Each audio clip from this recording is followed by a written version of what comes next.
پھر ہے سورۃ النساء۔ بسم اللہ الرحمن الرحیم، یا ایھا الناس، لوگو اتقوا ربکم، ڈرو اپنے رب سے جس نے تمہیں ایک جان سے پیدا کیا، آدم علیہ السلام سے، اور اسی سے اس کا جوڑا بنایا، اما حوا، اور ان دونوں میں سے بہت سے مرد اور عورتیں دنیا میں پھیلا دیے۔ بس ہیں ہم انسان، پھیلے ہوئے ہیں، مختلف زبانیں، مختلف ماحول، مختلف کلچر بن گیا، لیکن ہیں آدم کی اولاد۔ اور اللہ سے ڈرو جس کے واسطے سے تم ایک دوسرے سے سوال کرتے ہو، اور رشتوں کو کاٹنے سے بھی ڈرو، بے شک اللہ تم پر نگران ہے۔ اپنے اوپر تقوی لازم کر لینا، یہ بڑی اہم نصیحت ہے جو اس قرآن مجید کی بھی ہے، اور آپ صلی اللہ علیہ وسلم بھی یہی نصیحت کیا کرتے تھے۔ تقوی جو ہے نا ہر کام کی بنیاد ہے۔ آپ فرماتے ہیں اوصیک بتقوی اللہ فإنہ رأس کل شیء، میں تجھے اللہ سے تقوی کی وصیت کرتا ہوں کیونکہ وہ ہر چیز کی جڑ ہے۔ وآتوا الیتامی اموالہم، اور یتیموں کے مال ان کے حوالے کر دو، اور تم اپنے ناپاک مال کو ان کے عمدہ مال سے تبدیل نہ کرو۔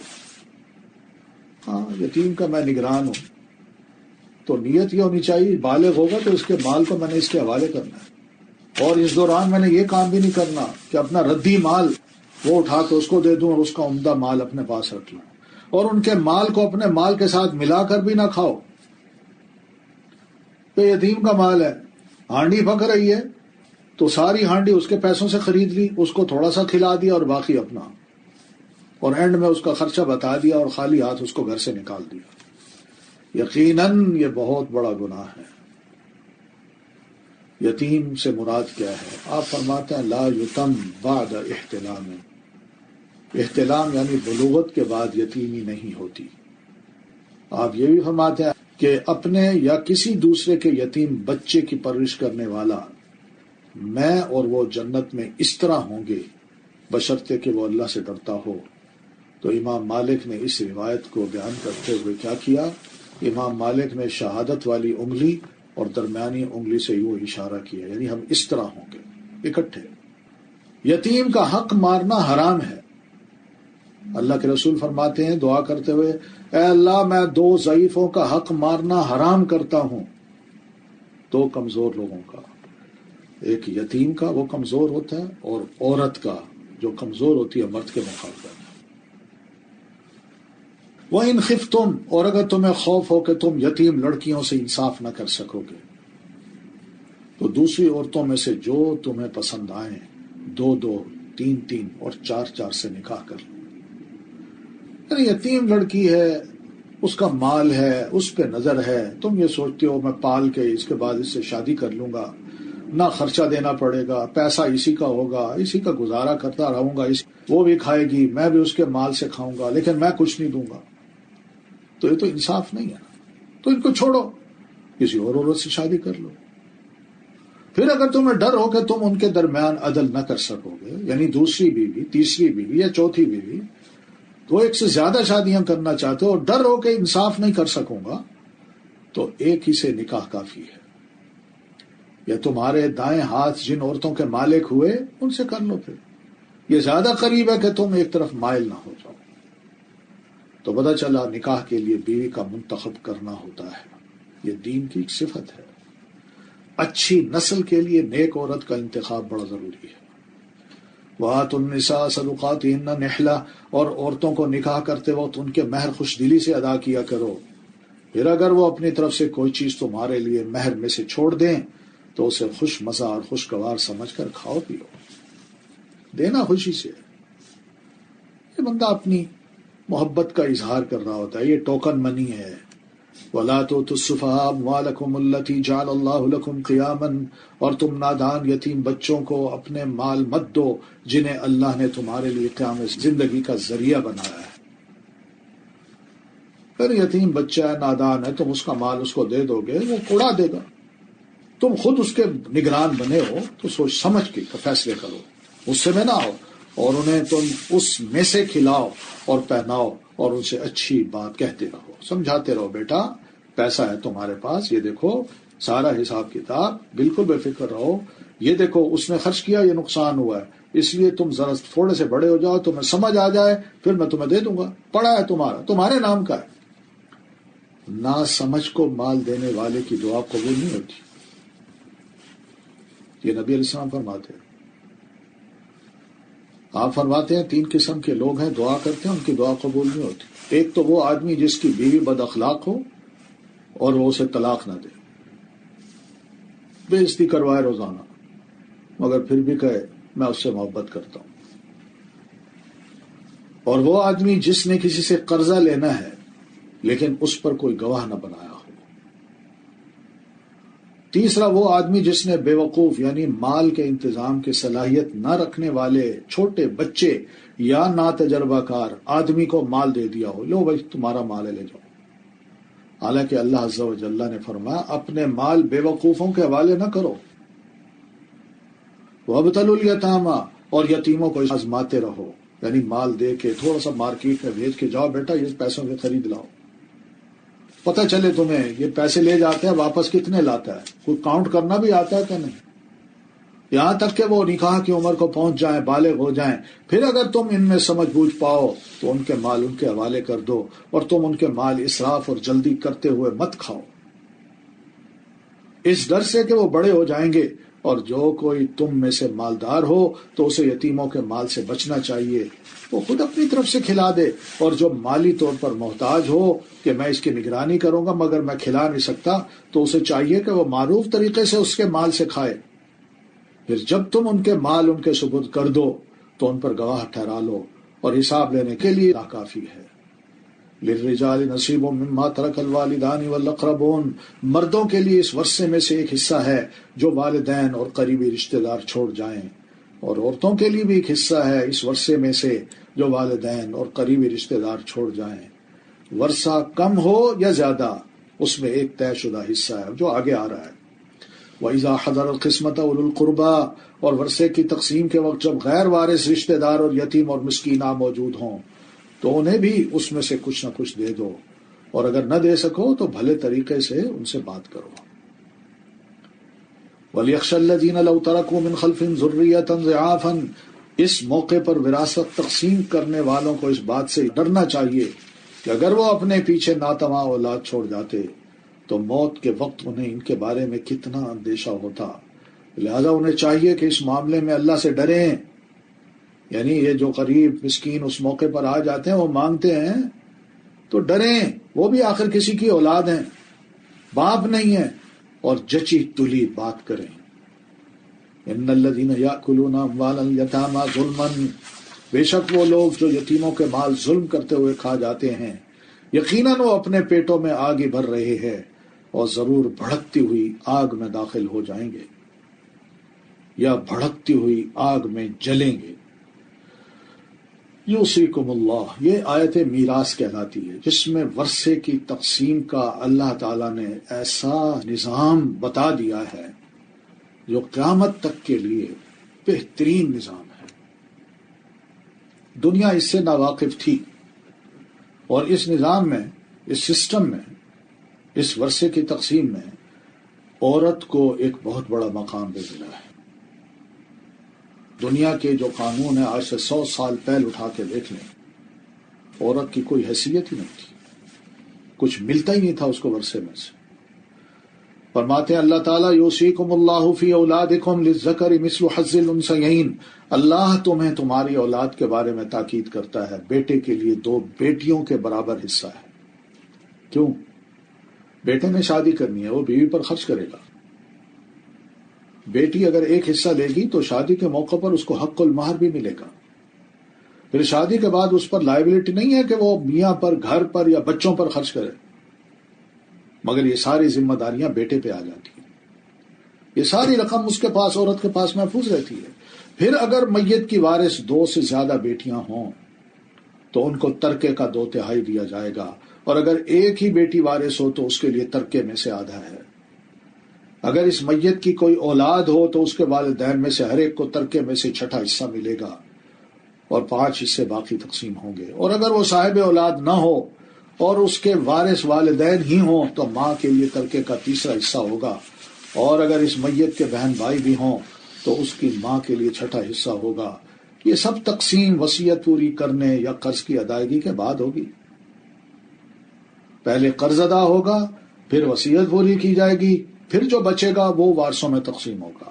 تم نہیں جانتے کہ تمہارے والدین اور تمہاری اولاد میں سے کون فائدہ پہنچانے میں تم سے قریب تر ہے۔ بعض اوقات والدین یہ فیصلہ کر لیتے ہیں، نہیں جی یہ بچہ تو بڑا سیانا ہے، یہ کما لے گا، یہ بھولا ہے، اس کو میں زیادہ دے دوں۔ نہ، پتہ نہیں کہ تمہاری اولاد میں کون مرنے کے بعد تمہارے لیے سب سے زیادہ تمہیں فائدہ پہنچا سکتا ہے۔ اس لیے اسی تقسیم کو ہی گوارا کرنا اور اسی کو امپلیمنٹ کرنا، یہ اللہ کی طرف سے طے شدہ حصے ہیں۔ بے شک اللہ بہت علم والا ہے اور حکمت والا ہے۔ دیکھیے اللہ تعالیٰ کی یہ مہربانی، والدین سے بھی زیادہ مہربان ہے، خود حصے مقرر کرتا ہے اللہ تبارک و تعالیٰ۔ تو اس سے یہ بھی پتہ چلا ہے کہ مال کو سمیٹنا، جوڑنا اولاد کے لیے کوئی بری بات نہیں ہے۔ اگر مال کو انسان نہ سمیٹتا تو پھر یہ احکام دینے کی کیا ضرورت تھی؟ وَلَكُمْ، اور اگر تمہاری بیویاں صاحب اولاد نہ ہوں تو ان کے ترکے میں تمہارے لیے آدھا حصہ ہے۔ پھر اگر ان کی اولاد ہو تو تمہارے لیے ترکے میں سے وصیت پوری کرنے یا قرض کی ادائیگی کے بعد چوتھا حصہ ہوگا، یہ شوہروں کو کہا ہے۔ اور اگر تم صاحب اولاد نہ ہو، تم فوت ہو جاؤ بحیثیت شوہر کے، تو تمہاری بیویوں کے لیے ترکے میں سے چوتھا حصہ ہے۔ پھر اگر تمہاری اولاد ہو تو ان کے لیے ترکے میں سے 8واں حصہ ہے۔ یہ سب تقسیم وصیت پوری کرنے یا قرض کی ادائیگی کے بعد ہوگی۔ اور اگر کوئی مرد یا عورت بے اولاد ہوں اور اس کے ماں باپ بھی حیات نہ ہوں مگر اس کا ایک بھائی اور ایک بہن ہو تو بھائی اور بہن ہر ایک کو چھٹا حصہ ملے گا۔ اگر وہ اس سے زیادہ ہوں تو وہ سب ترکے کے 1/3 حصے میں شریک ہوں گے۔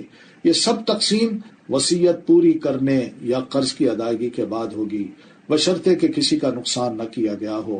یہ اللہ کی طرف سے ایک تاکیدی حکم ہے اور اللہ خوب جاننے والا ہے، بہت بردبار ہے۔ تو وصیت ایسی نہ ہو کہ جس میں تکلیف پہنچانے کی کوئی صورت ہو۔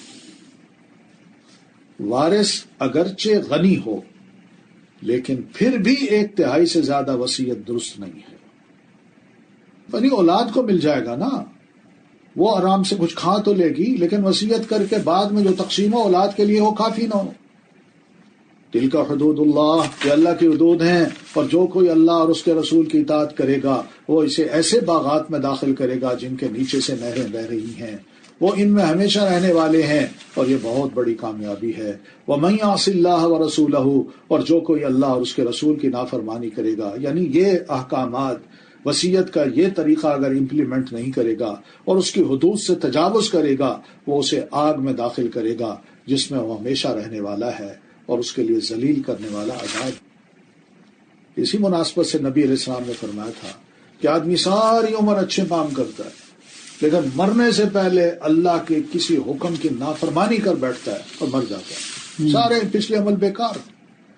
یہ وہ چیز ہے بھائی، اللہ نے جو تقسیم بتائی ہے اس کو کر دیجئے، اولاد میں سے کسی کو محروم نہ کریں۔ اور یہ جو کہا جاتا نا میں نے اپنی اولاد کو عاق کیا، اخباروں میں اشتہار دے دیے جاتے ہیں، یہ غیر شرعی اشتہار ہے، بہت بڑا گناہ ہے۔ بیٹا ہو کوئی معمولی سی بات پہ یا کسی بھی بات پہ شرعن، اخلاقاً اور بحیثیت باپ کے باپ اپنے اولاد کو عاق نہیں کر سکتا۔ ہاں اگر غیر مسلم ہو جائے تو، وہ قاتل بن جائے تو، باپ کو قتل کر دے تو، اور تمہاری عورتوں میں سے جو بے حیائی زنا کا ارتکاب کریں تو ان کے اس جرم پر اپنے مردوں میں سے 4 گواہ طلب کر لو، پھر اگر وہ گواہی دے دیں تو سزا کے طور پر ان عورتوں کو گھروں میں روکے رکھو یہاں تک کہ موت انہیں آ لے یا اللہ ان کے لیے کوئی اور راستہ بنا دے۔ یہ بات منہ کھولنا ہے اس وقت جب کہ 4 گواہ ہوں، دینی ہے، اور 3 گواہ ہیں 1 نہیں ہے تو بالکل منہ نہ کھولے۔ یہ بڑا اہم ایشو ہے، اس کا معاملہ پھر اللہ پہ چھوڑ دیں، کوئی بات نہیں۔ مسلمان معاشرہ ایسا ہونا چاہیے، نہ کہ یہ کرے کہ بھئی جناب زیادتی ہو گئی پھر بھی ہم چپ رہیں، قانون بھی حرکت میں نہ ہے، قرآن بھی کچھ نہیں کہتا، اللہ تعالیٰ نے بھی کوئی انصاف نہیں کیا، اور بھئی خاموش رہیے۔ پھر اگر وہ گواہی دے دیں 4 بندے تو سزا کے طور پر ان عورتوں کو گھروں میں روکے رکھو یہاں تک کہ موت انہیں آ لے یا اللہ ان کے لیے کوئی اور راستہ بنا دے۔ آسان سا حل ہے۔ وَاللَّذَانِ يَأْتِيَانِهَا مِنكُمْ، اور وہ عورتیں جو تم میں سے یا دو مرد جو اس برائی کا ارتکاب کریں تو ان دونوں کو ایذا دو، پھر اگر وہ دونوں توبہ کر لیں اور اصلاح کر لیں تو ان سے اعراض برتو، بے شک اللہ بہت توبہ قبول کرنے والا نہایت رحم کرنے والا ہے۔ اب یہ اوپر والی جو آیت تھی او یجعل اللہ لہن سبیلا، تو اللہ تعالیٰ نے راستہ نکال دیا۔ نبی علیہ الصلوۃ والتسلیم گھر میں تشریف فرما تھے، آپ پر جب یہ حکم نازل ہوا کہ اب اس کا راستہ کیا ہے، حل کیا ہے، تو آپ اس حکم کو لے کے بڑی خوشی سے مسجد میں تشریف لائے اور آپ فرمانے لگے خذوا عنی خذوا عنی قد جعل اللہ لہن سبیلا، لوگوں مجھ سے لے لو، اللہ نے ان عورتوں کا اب راستہ نکال دیا ہے۔ وہ کیا تھا؟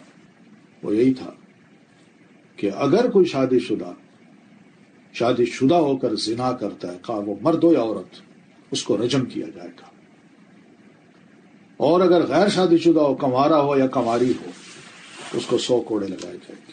کیا آپ نے حل بتایا ہے؟ یہ راستہ ہے جو اللہ تعالیٰ نے نکالا ہے، مگر ہو یہ رہا ہے کہ نبی علیہ الصلوۃ والتسلیم کے بتائے ہوئے اس راستے کو ایک طرف کر کے ہمارے بعد کے بڑے بڑے جغادری جو ہیں وہ اپنے راستے بتا رہے ہیں۔ یہ سب قرآن و سنت کی واضح مخالفت ہے۔ اور دوسری بات کہ اللہ تعالیٰ فحش کو ختم کرنا چاہتا ہے، مگر اس طرح کی باتیں کر کے فحش کو رواج دینا اور زانی کے ساتھ ہمدردی کا اظہار کرنا ہے اور کچھ نہیں۔ انما التوبۃ علی اللہ للذین یعملون السوء بجہالۃ، بے شک اللہ کے ذمے ان لوگوں کی توبہ قبول کرنا ہے جو جہالت سے برائی کا ارتکاب کرتے ہیں پھر جلد ہی توبہ کر لیتے ہیں، تو یہی وہ لوگ ہیں جن پر اللہ مہربان ہوتا ہے اور اللہ بہت علم والا بہت حکمت والا ہے۔ جہالت سے مراد ناواقفی ہے، یعنی انجام سے وہ ناواقف ہوتے ہیں اور پتہ نہیں ہوتا ان کو کہ اس کام کی وجہ سے اللہ ناراض ہوگا، اللہ کی طرف سے سزا لازم ہو جائے گی، تو یہ لا علمی اللہ دیکھ رہا ہوتا ہے اور اس کی نگرانی بھی کر رہا ہوتا ہے۔ وَلَيْسَتِ التَّوْبَةُ لِلَّذِينَ يَعْمَلُونَ السَّيِّئَاتِ، اور ان لوگوں کی توبہ قبول نہیں ہوتی جو برے عمل کرتے رہتے ہیں، حتیٰ کہ جب ان میں سے کسی ایک کو موت آتی ہے تو عین اس وقت کہتا ہے بے شک میں اب توبہ کرتا ہوں، اور نہ ہی توبہ ان لوگوں کے لیے ہے جو کفر کی حالت میں مر جاتے ہیں، یہی لوگ ہیں جن کے لیے ہم نے دردناک عذاب تیار کر رکھا ہے۔ تو توبہ سے محروم یہی لوگ ہیں جو شرک کرتے ہیں، گناہوں کو کھلم کھلا کرتے ہیں، اللہ کے حضور توبہ نہیں کرتے، موت کے وقت بھی وہ توبہ نہیں کرتے، اگر عین موت جب دیکھ لیتے ہیں اس وقت توبہ کرتے ہیں تو اللہ توبہ نہیں قبول کرتا، ورنہ اس سے پہلے نزع کی کیفیت طاری ہونے سے پہلے اگر توبہ کر لیتے ہیں تو اللہ تعالیٰ ایسی توبہ کو قبول کر لیتا ہے۔ ہاں، اس وقت بھی توبہ قبول نہیں ہوگی جب سورج مغرب کی طرف سے طلوع ہوگا۔ یا ایھا الذین آمنوا، اے لوگوں جو ایمان لائے ہو، تمہارے لیے یہ حلال نہیں کہ تم زبردستی بیوہ عورتوں کے وارث بن بیٹھو، اور نہ ہی یہ حلال ہے کہ ناپسند ہونے کے باوجود انہیں اس لیے روکے رکھو کہ تم نے انہیں جو مہر دیا ہے اس کا کچھ حصہ واپس لے لو، سوائے اس کے کہ وہ کھلی بے حیائی کا ارتکاب کریں، اور ان کے ساتھ بھلے طریقے سے گزر بسر کرو۔ پھر اگر تم انہیں ناپسند کرو تو ہو سکتا ہے ایک چیز تمہیں ناپسند ہو اور اللہ اسی میں سے بہت سی بھلائی ڈال دے۔ کیا خوبصورت باتیں ہیں، بیوی سے اچھے اخلاق سے پیش آنا، مرد کے ذمے پتہ ہے کہ عورت کے کیا کیا حقوق ہیں، عورتوں کو اچھے طریقے سے رکھنا، اس کا حق المہر پورا دینا، خرچہ پورا دینا، اس کے ساتھ بغیر کسی جرم کے کراہت اور منہ بسورنے کا انداز اختیار نہ کرنا، باتوں میں اپنائیت کا ہونا، سخت اور تند خو نہ ہونا، اور نہ ہی اپنی بیوی کے علاوہ کسی اور عورت کی طرف رجحان رکھنا، یہ دھوکہ ہے۔ وَإِنَّ رَدتُّمُ اسْتِبْدَالَ زَوْجٍ مَكَانَ زَوْجٍ، اور اگر تم ایک بیوی کو بدل کر اس کی جگہ دوسری بیوی لانے کا ارادہ کرو اور تم نے ان میں سے ایک کو ڈھیروں مال دے رکھا ہو تو اس میں سے کچھ بھی واپس مت لو، یہ ان کا حق ہے۔ کیا تم بہتان لگا کر اور کھلے دل سے دیا ہوا مال واپس لینا چاہتے ہو؟ وَكَيْفَ تَأْخُذُونَهُ، اور تم اس حق المہر کو کس طرح واپس لے سکتے ہو حالانکہ تم میں سے بعض سے صحبت کر چکا، یعنی تم میاں بیوی بن کے رہے۔ وَأَخَذْنَ مِنْكُمْ مِيثَاقًا غَلِيظًا، اور وہ عورتیں تم سے پختہ عہد لے چکی ہیں، نکاح کے موقع پر تم نے کہا اور انہوں نے ہاں کی، اور تمہارے عہد کی وجہ سے انہوں نے ہاں کی، دھیان کرو، ولا تنکحوا، اور نہ تم ان عورتوں سے نکاح کرو جن سے تمہارے باپ نکاح کر چکے ہوں، سوتیلی ماں، پراپرٹی سمجھا جاتا تھا، نہ ماں ہے، الا ما قد سلف، سوائے اس کے جو پہلے ہو چکا، جاہلی دور میں ہو گیا، یقیناً وہ ایک بے حیائی کا کام اور قابل نفرت عمل اور بہت ہی برا راستہ ہے۔ یہ آخری آیت، یہ اس کو محرمات ابدیہ کی آیت کہتے ہیں، یعنی اللہ تعالیٰ نے ایسے عورتوں کے رشتے بتا دیے ہیں جو ہمیشہ کے لیے مرد کے لیے حرام ہیں، یعنی ان سے نکاح نہیں ہو سکتا۔ فرمایا حرمت علیکم امہاتکم، تم پر حرام کر دی گئی تمہاری مائیں، تمہاری بیٹیاں، تمہاری بہنیں، تمہاری پھپھیاں اور تمہاری خالائیں، اور تمہارے بھائیوں کی بیٹیاں اور تمہاری بہنوں کی بیٹیاں، اور تمہاری وہ مائیں جنہوں نے تمہیں دودھ پلایا ہو، اور تمہاری رضائی بہنیں، اور تمہاری بیویوں کی مائیں، اور تمہاری وہ بیٹیاں جو تمہارے زیر پرورش ہیں، تمہاری ان بیویوں میں سے جن سے تم دخول کر چکے ہو اور وہ تمہاری ربیبہ بن چکی ہے۔ پھر اگر تم نے ان سے دخول نہیں کیا تو پھر تم پر کوئی گناہ نہیں کہ تم اس ربیبہ سے، یعنی اس عورت کی بچی سے نکاح کر لو، اور تمہارے ان بیٹوں کی بیویاں جو تمہاری پشتوں میں سے ہیں، یعنی بہویں، اور یہ بھی تم پر حرام ہے کہ تم دو بہنوں کو ایک نکاح میں جمع کرو سوائے اس کے کہ جو پہلے ہو چکا۔ ان اللہ کان غفور الرحیم، بے شک اللہ بہت بخشنے والا، نہایت رحم کرنے والا ہے۔ وآخر دعوانا الحمد للہ رب العالمین۔ السلام علیکم ورحمۃ اللہ وبرکاتہ۔